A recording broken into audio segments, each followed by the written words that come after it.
श्री गजानन महात्म्य अध्याय 4 प्रारंभ। श्री गणेशाय नमः। तू गजानन सर्वेश्वर, नाम स्मरता विघ्ने दूर, मोदक प्रिय दुर्वांकुर, परशुहाती शोभतो। अनंत होती अवतार, संत महात्मे भूवर, तया कारणे साचार, सुख समृद्धी पावती। आता ऐका पुढील कथा। बंकटा गृही तुम्ही समर्था, बालका सवे खेळत असता, चिलम भरवी कौतुके।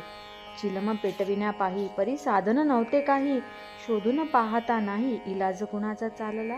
वैशाख शुद्ध पक्षास, अक्षय तृतीयेचा तो दिवस, बालक एक वदला तयास, पाहत जाऊन शेजारी। जानकीराम नामे सोनार, राहत होता थोडा दूर, मनात येता विचार, तया गृही गेला असे। विस्तव होता बागेसरित, बालक झाला हर्षित, गजाननास्तव विनवित, मागे अग्नी तो तया। दिवस सणाचा तो जाण, परतविला बालक विस्तवाविन, होऊनी जानकी राम क्रोधायमान, वदता झाला तयाप्रती। व्यवहारिक नसे तुम्हा ज्ञान, वाटे देव गजानन, चिलिम पेटवावी अग्निविन, उगाच भोंदू वाटतो। बालके होती जिंतातुर, मनात करीती विचार, विस्तवा वाचुनी लाचार, विन्मुख होऊनी बैसले। गजानने जाणिले सर्व,